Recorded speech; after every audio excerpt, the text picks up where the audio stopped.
On va retrouver Siavosh Ghazi, le correspondant de RFI et de France 24 à Téhéran. Bonjour Siavosh.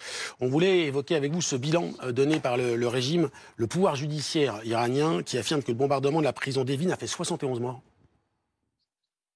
Absolument. Donc, c'est le seul bilan qui a été donné donc par la justice, le porte-parole de la justice, qui évoque 71 morts. Et il y a eu 2 frappes donc contre les entrées de la prison d'Evin, qui est un immense complexe de plusieurs hectares. Je suis passé devant l'entrée de la prison, qui est complètement détruite. Là, il y avait des bâtiments donc à l'entrée où il y avait les gardiens, mais aussi par exemple de simples soldats, mais aussi donc des visiteurs qui venaient donc rendre visite à leur famille, donc détenus en prison. Il y avait aussi donc le bâtiment où il y avait donc où les prisonniers rencontraient leurs familles, qui a été également touché. Donc selon le bilan officiel, il y a des gardiens, des soldats donc qui effectuent leur service militaire sur place, mais aussi des prisonniers, mais également par exemple des habitants du quartier, parce que l'entrée est du complexe de la prison d'Evin. En face, il y a des bâtiments résidentiels, ce qui explique le nombre très élevé de morts. En revanche, on ne sait pas grand-chose pour l'instant sur le sort des 2 Français détenus en Iran dans cette même prison d'Evin depuis maintenant 3 ans, Cécile Coller et Jacques Paris.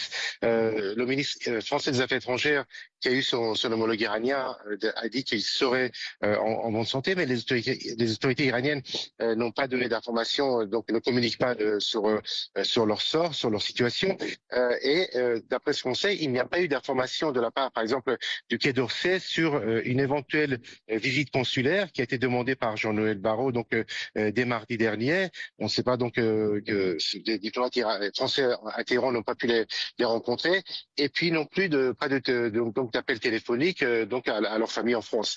Voilà ce qu'on sait. On sait aussi que tous les prisonniers de la prison d'Evin, il y a des prisonniers de droit commun, mais aussi des prisonniers politiques, mais aussi c'est les 2 Français ou d'autres binationaux arrêtés qui purgent leur peine dans ces prisons, ont été déplacés des hommes vers la grande prison de Téhéran, et pour les femmes vers la prison de Palchak, qui toutes les 2 se trouvent dans le sud de Téhéran. Merci beaucoup Siavosh pour ces précisions en direct de Téhéran. Siavosh Ghazi, correspondant de France 24 et de RFI. Comment on explique ces différents bilans? On nous a dit d'abord que la prison a été bombardée, puis qu'il s'agissait de la porte. On rappelle que 2 Français étaient censés être à l'intérieur. A priori, ils étaient en bonne santé. C'était les dernières informations qu'on avait.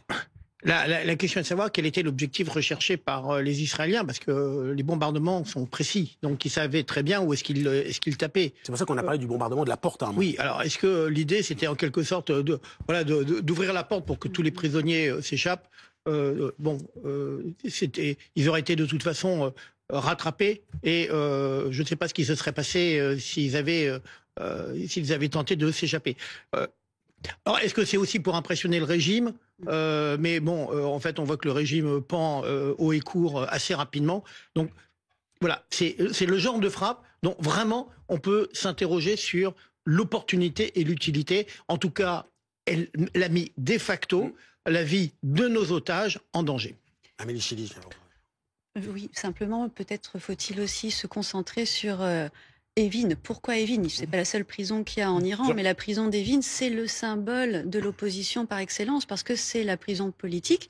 Et non seulement cela, ce n'est pas seulement la prison politique depuis le début de la République islamique, c'est aussi une prison dont on sait qu'il y a une prison dans la prison.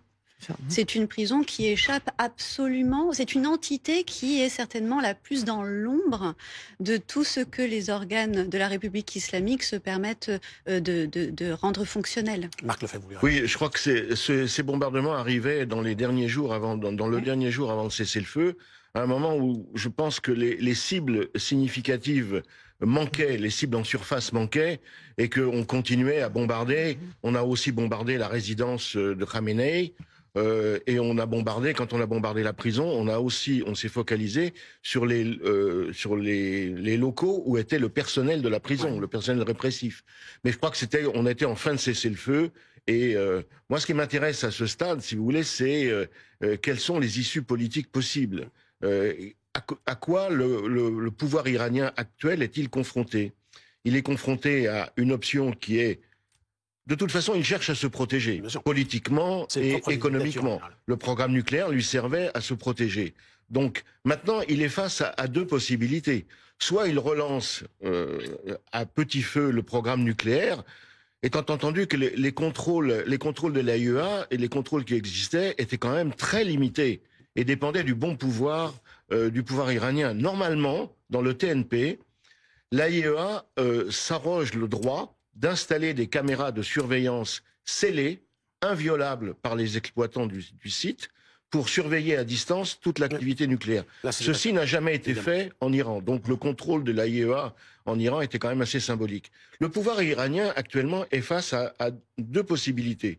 Soit il relance le programme nucléaire, soit pour conserver son pouvoir, il choisit une deuxième approche, beaucoup plus pragmatique, de chercher toutes les garanties possibles auprès de Trump, qui, dans sa finesse diplomatique bien connue, donne aussi cette option ouverte, et de trouver des options pour que le pouvoir américain garantisse le pouvoir iranien dans une approche pragmatique, où on continue à faire du nucléaire, mais du nucléaire civil. Après tout, ce qui est un droit. Après tout, le nucléaire civil iranien avait été lancé par le Shah d'Iran, pas par le avant l'avènement de la bien avant les pouvoirs des mollahs.